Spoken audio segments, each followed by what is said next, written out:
Hi friends, I Mahesh, educator and Unacademy యాప్ని ఫ్రీగా download చేసుకోండి. డిస్ప్లే మీద కనబడుతున్న ఈ లింక్ని కింద డిస్క్రిప్షన్ బాక్స్లో ఇవ్వడం జరిగింది. ఆ లింక్ని మీరు క్లిక్ చేయడం ద్వారా మమ్మల్ని ఫాలో చేయవచ్చు. అండ్ మేము అర్థమెటిక్స్ అండ్ రీజనింగ్ నుంచి ప్రతి టాపిక్ పైన షార్ట్కట్స్తో కూడిన ట్రిక్స్ని అప్లోడ్ చేయడం జరుగుతుంది. ఛానల్ యొక్క అప్డేట్స్ని పొందాలనుకుంటే సబ్స్క్రైబ్ బటన్ పైన క్లిక్ చేయండి, పక్కనున్న బెల్ ఐకాన్ పైన క్లిక్ చేయండి. మధ్య ఎటువంటి ఆపరేషన్స్ ఉంటాయి? ఫర్ ఎగ్జాంపుల్, ఏ అనే సెట్లో 1 2 3 అనే ఎలిమెంట్ ఉంది, 1 2 3 అనే ఎలిమెంట్స్ ఉన్నాయి. అండ్ బి అనే సెట్లో 3 4 5 6 అనే ఎలిమెంట్స్ ఉన్నాయి. సో 5 సరిపోతుంది, 3 4 5 అనే ఎలిమెంట్స్ ఉన్నాయి. సో ఇటువంటి సెట్స్ మనం 2 తీసుకుంటే, 2 డిఫరెంట్ సెట్స్ అని తీసుకుంటే 2 డిఫరెంట్ సెట్స్ ఉన్నాయి. సో ఇక్కడ మనము ఎటువంటి ఆపరేషన్ చేయొచ్చు అని చెప్పి డిస్కస్ చేయాలి. First one A union B అంటాం. ఫస్ట్ ఆపరేషన్ యూనియన్, సమ్మేళనం. సెకండ్ ఆపరేషన్ ఇంటర్సెక్షన్, విచ్ఛేదనం. థర్డ్ ఆపరేషన్ వచ్చేసి minus, A minus B. And fourth operation వచ్చేసి A cross B. And fifth operation వచ్చేసి ఏ కాంప్లిమెంట్. అంటే మనము 2 సమితుల మధ్య లేదా ఒక సమితికి సంబంధించి 5 ఆపరేషన్స్ ఉంటాయండి. First one union, second one intersection, and third one minus, fourth one cross, and fifth one fifth one complement ఇక్కడ తీసుకోకుండా ఇలా తీసుకుందాం. And fifth one A delta B అండి, fifth one A delta B. And sixth one A complement. A complement అంటే ఒకటే సమితికి సంబంధించింది, దీనికి 2 సమితులు అవసరం లేదు. కానీ ఈ ఆపరేషన్స్ అన్ని చేయాలంటే 2 సమితులు కంపల్సరీ అవసరం. అంటే మనం 2 సమితుల గురించి మాట్లాడితే 5 ఆపరేషన్స్ ఉంటాయి. ఒకటే సమితి కంటే కాంప్లిమెంట్ తీసుకోవచ్చు. So first one A union B, ఇది అందరికీ తెలిసిన విషయమే.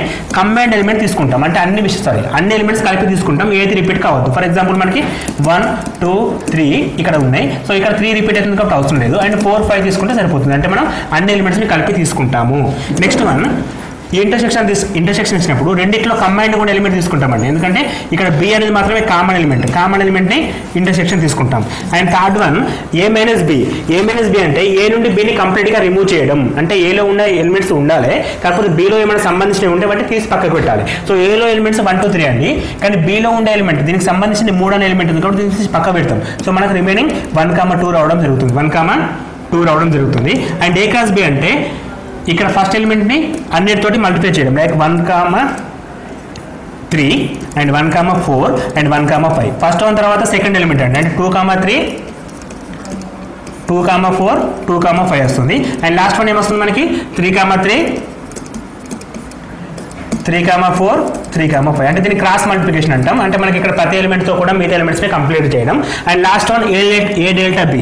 ఏ delta B equal to A minus B union B minus A అండి. A minus B union B minus. అంటే ఫస్ట్ మనం ఏ మైనస్ బి చేసినాం కదా, ఇక్కడ 3 వచ్చింది. As well as B minus A చేస్తే ఏమొస్తుంది, బి నుండి ఏం కంప్లీట్గా రిమూవ్ చేస్తే మనకి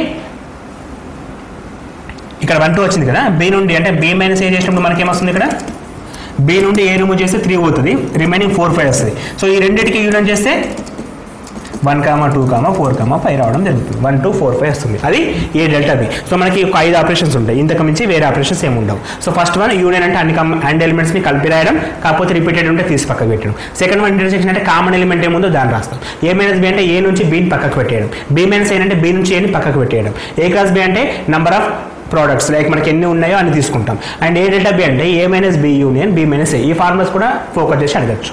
సో దీన్ని కాంప్లిమెంట్ అని చెప్పినాక ఇంకోటి A complement equal to mu minus A అన్నమాట. మ్యూ మైనస్ ఏ అంటే 1 2 3 కాకుండా ఏ ఎలిమెంట్ తీసుకున్నా ఏ కాంప్లిమెంట్ అండి. అంటే అది ఉండొద్దు, అంటే జస్ట్ 1 2 3 అనే ఎలిమెంట్స్ ఉండొద్దు.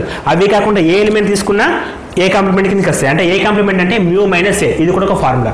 ఏ complement equal to mu minus, అంటే విశ్వ సమితి నుంచి ఏని తీసి పక్కకు పెట్టడం. సో కంప్లీట్ సెట్లకి ఈ ఏలా గివ్ ఉన్నాయి కాబట్టి వీటిని పక్కకు పెట్టేసి రిమైనింగ్ ఏం వచ్చినా అవన్నీ కూడా ఏ కాంప్లిమెంట్ కిందకి వస్తాయి. A complement equal to mu minus A అని చెప్పి తీసుకుంటాం. అండ్ మోర్ ఎవర్ ఈ రిప్రజెంటేషన్ మనము డయాగ్రామెటిక్గా చూపిస్తే చాలా వరకు ఈజీ అయిపోతుందండి, ఏ విధంగా అంటే ఫస్ట్ వీటిని వెన్ డయాగ్రామ్స్ అంటాం మనం వెన్ డయాగ్రామ్స్ అంటాం. కొన్ని ఎగ్జామ్స్లో వెన్ డయాగ్రామ్స్ మీద డైరెక్ట్ క్వశ్చన్స్ ఉంటాయి. సో వెన్ డయాగ్రామ్లో ఫస్ట్ వన్ మ్యూ ఉంటుంది, అంటే ఈ సెట్లో మనం ఏం రాసినా విశ్వ సమితికి సంబంధించింది ఫస్ట్ పాయింట్. సెకండ్ ఏంటంటే ఏ అనే సెట్ మనం తీసుకోవాలి, దాన్ని ఒక సర్కిల్తో చూపిస్తాం. యాజ్ వెల్ as బి అనే సెట్ ఇంకొక సర్కిల్. ఈ 2 జాయింట్ అయితే జాయింట్ సెట్స్ అంటాం. వాటి మధ్య సంబంధం లేకపోతే డిజాయింట్ సెట్ అంటాం. అంటే వియుక్త సమితులు అని చెప్పంటాం. పాయింట్స్ నేమ్స్ చాలా ఇంపార్టెంట్. డిజాయింట్ సెట్స్, వియుక్త సమితులు అంటే వాటి మధ్య సంబంధం ఉండదు. ఎప్పుడైతే డిజాయింట్ సెట్స్ అయినాయో వాటి ఇంటర్సెక్షన్ 0 అండి, వాటి ఇంటర్సెక్షన్ 0. సో ఇంటర్సెక్షన్ 0 అంటే వాటి మధ్య సంబంధం లేదు. సంబంధం లేకపోతే అవి ఎట్లా ఉంటాయి, డిఫరెంట్గా ఉంటాయి. దీని మన డిజైన్సెస్కి రిప్రజెంటేషన్. కాకపోతే ఇక్కడ జాయింటింగ్ ఉంది కదండి, 1 2 3లో 3 4 5లో 3 అనేది కామన్. సో మనం 1 2 ఇక్కడ రాసుకుంటాం, 3 మిడిల్లో రాస్తాం, 4 5 అనేది ఇక్కడ రాస్తామండి. సో కామన్ రిప్రజెంట్ అప్పుడు ఈ రెండు ఎగ్జాంపుల్కి ఆ రిప్రజెంట్ పర్ఫెక్ట్గా కరెక్ట్ అవుతుంది. సో ఇక్కడ మనకి ఏ యూనియన్ బి అంటే అన్ని ఎలిమెంట్స్ కలిపి రాయడం, అంటే లైక్ 1 2 3 4 5 మనం రాసింది కూడా అదే. నెక్స్ట్ ఇంటర్సెక్షన్ పాయింట్ అంటే ఈ ప్లేస్ అండి, ఈ ప్లేస్ ఏమని మనకి ఓన్లీ 3 ఉంది కాబట్టి ఓన్లీ 3 రాసిన. నెక్స్ట్ ఏ మైనస్ బి అంటే ఏ నుండి బిని తీసేయడం, అంటే ఏ నుండి బిని ఈ సెట్ని తీసేస్తాలి. ఈ సెట్ మొత్తం తీసేస్తే నాకు ఇంకేం మిగులుతుంది, ఇది మిగులుతుంది. ఈ ప్లేస్ దేన్ని చూపిస్తుంది, ఫర్ ఎగ్జాంపుల్ ఎట్లా ఉంటుంది, ఇట్లా ఉందండి, ఈ ప్లేస్ మిగిలింది. ఈ ప్లేస్లో మనకి ఏమున్నాయి 1 2 ఉంది. సో ఇది 1 2 వస్తుంది. నెక్స్ట్ బి మైనస్ ఏ అంటే మొత్తం బి దగ్గర ఏం రిమూవ్ చేయడం, ఏ రిమూవ్ చేస్తే అపోజ్ ఈ ప్లేస్ వస్తుంది మనకి, రిమైనింగ్ ఈ ప్లేస్ వస్తుంది. ఈ ప్లేస్లో మనకి ఏమున్నాయి 4 5, అది 4 5. అండ్ క్రాస్ ప్రోడక్ట్ అంటే మనం ఇక్కడ నెంబర్ ఆఫ్ ఎలిమెంట్స్ 3 కాబట్టి ఇక్కడ నెంబర్ ఆఫ్ ఎలిమెంట్స్ 3 కాబట్టి 3 × 3 9 అండి. మనం మొత్తం కూడా ఇవి 9 1 2 3 4 5 6 7 8 9 మొత్తం నెంబర్ ఆఫ్ ఎలిమెంట్స్ అనేది 9 రావడం జరుగుతుంది. లాస్ట్ వన్ డెల్టా తీసుకుంటాం కాబట్టి డెల్టా అంటే వెరీ సింపుల్ అండి, అక్కడ ఫార్ములా ప్రకారం పెద్దది, ఈ మధ్యలో ఇచ్చి పెట్టేసి సరిపోతుంది. అంటే లాస్ట్ కొన్ని 1 2 4 5 తీసుకుంటే సరిపోతుంది. అంటే మనకు ఒక డయాగ్రామ్ వేసుకుంటే చాలా వరకు ఈజీ అయిపోతుంది, మనకి ఒక డయాగ్రామ్ ద్వారా చాలా వరకు ఈజీ అయిపోతుంది. సో దీని తర్వాత కొన్ని ప్రాపర్టీస్ పైన అడుగుతాడు. ప్రాపర్టీస్ ఎలా ఉంటాయంటే if suppose A union B A subset of B and so A subset of B అని అనుకుందాం. Suppose A subset of B అయితే ఏ యూనియన్ బి ఏమవుతుంది అని క్వశ్చన్ ఉంటుంది.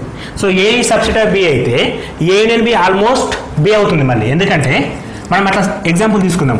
ఏలో 1 ఉంది అనుకుందాం, బిలో 1 2 3 ఉంది అనుకుందాం. సో ఈ రెండింటిని మనం యూనియన్ చేస్తే మళ్ళీ బి సెట్ రావడం జరుగుతుంది, మనకి బి సెట్ రావడం జరుగుతుంది. అండ్ ఇక్కడ మనకు ఏ సబ్సెట్ ఆఫ్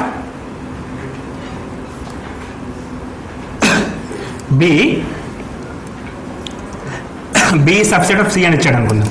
అప్పుడు A union B union C ఏమవుతుంది, మనకి సి రావడం జరుగుతుంది. అంటే మనకి ఎక్కడైతే సబ్సెట్స్ వచ్చినాయో లాస్ట్కి ఉండేది ఆన్సర్ లాస్ట్ అవుతుంది. అంటే ఈ రెండింటిలో పెద్దది ఇది కాబట్టి ఇది వస్తుంది, ఈ రెండింటిలో పెద్దది ఇది కాబట్టి ఇది వస్తుంది. అదే ఇంటర్సెక్షన్ తీసుకుంటే ఏ ఈజ్ ఇక్కడనే ఏ సబ్సెట్ ఆఫ్ బి అయినప్పుడు ఏ ఇంటర్సెక్షన్ బి ఏమవుతుంది. So A subset of B అయితే ఏ ఇంటర్సెక్షన్ అది ఇక్కడ రెండింటికి సెట్ ఇంటర్సెక్షన్ ఏమొస్తుంది, మళ్ళీ చిన్న సెట్ అంటే లోపలి సెట్ వస్తుంది కాబట్టి మనకి ఏ సబ్సెట్ ఆఫ్ బి అయినప్పుడు A intersection B equal to A రావడం జరుగుతుంది. అంటే ఈ కేసులో చిన్న తీసుకుంటాం, ఇంటర్సెక్షన్ వచ్చినప్పుడు చిన్నది, యూనియన్ వచ్చినప్పుడు పెద్ద తీసుకోవడం జరుగుతుంది. యూనియన్ వస్తే పెద్ద తీసుకోవడం జరుగుతుంది. And as well as A subset of B and also B subset of A అయినప్పుడు ఏమవుతుంది, ఆ రెండు సమితులు కూడా సమానం అండి, ఆ రెండు సమితులు కూడా సమానం. ఏ విధంగా ఏ సబ్సెట్ ఆఫ్ బి అంటే 1 2 3 ఉంటే సెకండ్ కూడా 3 2 1 ఎట్లా తీసుకున్నా సరే అవే ఎలిమెంట్స్ రావాలి, ఓవరాల్గా 1 2 3 1 2 3 రావాలి. అప్పుడు మాత్రమే దీనికి ఇది ఉపసమితి, దీనికి ఇది ఉపసమితి అవుతుంది. ఈ రెండింటిని కంపేర్ చేసినప్పుడు ఈ రెండు సెట్స్ కూడా ఈక్వల్ అయినప్పుడు మాత్రమే ఈ కండిషన్ సాటిస్ఫై అవుతుంది. సో మనకి ఆ విధంగా కూడా కండిషన్ బేస్ మీద కూడా అడిగే ఛాన్స్ ఉంటుంది. A subset of B and B subset of A then only A equal to B అని చెప్పి రిప్రజెంటేషన్ చేస్తాం. సో వీటి తర్వాత వెన్ డయాగ్రామ్స్ పైన క్వశ్చన్స్ అడిగే ఛాన్స్ ఉందని చెప్పినా కదా, ఏ విధంగా అడుగుతో చూద్దామండి. సో వెన్ డయాగ్రామ్ తీసుకుంటే ఒక 3 సెట్స్ తీసుకుందాం, ఎక్కడైనా సరే మ్యూ రాయాలి. First set and second set వచ్చేసి ఒక ట్రయాంగిల్ తీసుకుంటున్నా అండ్ లాస్ట్ సెట్ వచ్చి ఒక స్క్వేర్ తీసుకుంటున్నా. సో ఇక్కడ మనకి రిప్రజెంటేషన్ ఇది స్టూడెంట్స్ అనుకుందాం, ఇది స్టూడెంట్స్, ఇది వచ్చేసి ప్లేయర్స్, అంటే ఈ ట్రయాంగిల్ అనేది ప్లేయర్స్ని ఇండికేట్ చేస్తుంది. అండ్ లాస్ట్ మనం వచ్చేసి సిటిజన్ తీసుకుందాం, సిటిజన్స్. సో నేను సెట్లో నా ఇష్టం వచ్చిన ఎలిమెంట్స్ లైక్ ఇక్కడ 4 రాస్తున్నా, ఇక్కడ 3 రాస్తున్నా, ఇక్కడ 7 రాస్తున్నా, ఇక్కడ 1 రాస్తున్నా, అండ్ ఇక్కడ వచ్చేసి 6 8 అండ్ 1 ఆర్ 2 రాద్దాం, 2 రాలే కాబట్టి. సో ఇట్లా డిఫరెన్స్ తీసుకుంటున్నా. సో ఇక్కడ క్వశ్చన్ స్టార్ట్ అయితాయండి. The part which is represent students, players and citizens, ముగ్గురిని కలిపి చూపించే ప్లేస్ ఏది? ముగ్గురిని కలిపి చూపించే ప్లేస్ ఏదండి? ఈ ప్లేస్ అండి. అంటే ఈ ప్లేస్లో మనకి సర్కిల్ ఉండాలి, ట్రైగోనల్ ఉండాలి, స్క్వేర్స్ ఉండాలి. సో మనకి 3 చూపించే ప్లేస్ వచ్చేసి 7 అండి. So the part which is representing 3 persons like students, players and citizens. అంటే ఇప్పుడు మనం సెట్స్ నేమ్ పెట్టేద్దాం. ఇది ఏ సెట్ అనుకుందాం, ఇది బి సెట్ అనుకుందాం, ఇది సి సెట్ అనుకుందాం. అప్పుడు మనకు A intersection B intersection C equal to 3 అనే ప్లేస్ చూపిస్తుందండి. అంటే ఏ ఇంటర్సెక్షన్ ఇట్లా కూడా కాదు, నెంబర్ తీసుకోండి, number of A intersection B intersection C equal to 3 అనే ప్లేస్ చూపిస్తుంది. అంటే 7 అనే ప్లేస్ చూపిస్తుంది. అంటే మొత్తం 7 మెంబర్స్ అనేది మనకు టోటల్ ఉంటుంది. అలా కాకుండా the part players and students but not citizens, వాళ్ళు ప్లేయర్స్ కావాలి, మళ్ళీ స్టూడెంట్స్ కావాలి, బట్ నాట్ సిటిజన్స్ అంటే సి కాంప్లిమెంటరీ, అంటే సి వాళ్ళు కావద్దు. అంతే కదా. సి అంటే సిటిజన్స్ కదా, బట్ నాట్ సిటిజన్స్. సో దాని రిప్రజెంటేషన్ ఈ విధంగా ఉంటుంది. A intersection B intersection C complement అంటాం. సో మనకి ఇక్కడ ప్లేయర్స్ స్టూడెంట్స్ అంటే మొత్తం ఇక్కడ వస్తుంది 7,8 ఉంది. So 7,8 players students. కాకపోతే బట్ నాట్ సిటిజన్ చెప్పింది కాబట్టి ఈ 7 తీసేస్తే రిమైనింగ్ 1 అనే ప్లేస్ చూపిస్తుంది మనకి. So which is equal to 1 అని చెప్పి తీసుకుంటాం. And also the part which is indicate only students మాత్రమే చూపించేది. ఏది ఓన్లీ స్టూడెంట్స్ అంటే ఏ ఉండాలి కానీ బి ఉండద్దు, కానీ సి ఉండద్దు. ఇది ఇంపార్టెంట్ అండి. ఇక్కడ మనకు ఏ కావాలి, బి ఉండద్దు, సి ఉండద్దు అంటే దీన్ని తీసేయండి, రిమైనింగ్ ఓన్లీ 4 చూపిస్తుంది. అలా కాకుండా the part which is for students అంటే అందరూ స్టూడెంట్స్ అండి. ఇక్కడ వీళ్ళు స్టూడెంట్స్ 10 ప్లస్ 3 + 7 10 + 5 15 మెంబర్స్ స్టూడెంట్స్ ఉన్నారు. బట్ ఓన్లీ స్టూడెంట్స్ ఎంతమంది ఉన్నారు, 4 మెంబర్స్. అంటే వాళ్ళు ఓన్లీ స్టూడెంట్స్ అంటే వాళ్ళు ప్లేయర్స్ కాదు, సిటిజన్స్ కాదు, ఓన్లీ స్టూడెంట్స్. సో ఈ విధంగా క్వశ్చన్స్ డిఫరెంట్గా అడగచ్చండి. సో ఒక్క డయాగ్రామ్ రిప్రజెంట్ చేసుకుంటే మన క్వశ్చన్ ఏ విధంగా అడిగినా ఆన్సర్ చేయొచ్చు. మనకు కావాల్సింది ఏంటంటే క్వశ్చన్ చదవడం, దానికి కరెక్ట్గా మీనింగ్ అర్థం చేసుకోవడం. సో ఈ విధంగా సెట్స్ అనే టాపిక్ నుంచి నెంబర్ ఆఫ్ క్వశ్చన్స్ అడుగుతాడు. ఎటువంటి క్వశ్చన్ అడిగినా మినిమం బేసిక్స్ మనం అన్ని కవర్ చేసినాం కాబట్టి ఈ బేసిక్స్ తోటి సెట్ అయిన టాపిక్ నుంచి ప్రతి విషయాన్ని కూడా మనం ఆన్సర్ చేయొచ్చు. అండ్ మోర్ ఎవర్ ఈ వీడియో మీకు నచ్చిందని నేను అనుకుంటున్నాను. ఈ వీడియో మీకు నచ్చితే మీ ఫ్రెండ్స్కి ఫార్వర్డ్ చేయండి. ఇప్పటివరకు ఎవరైనా సబ్స్క్రైబ్ చేయకపోతే మా ఛానల్ని please do subscribe. And thanks for watching.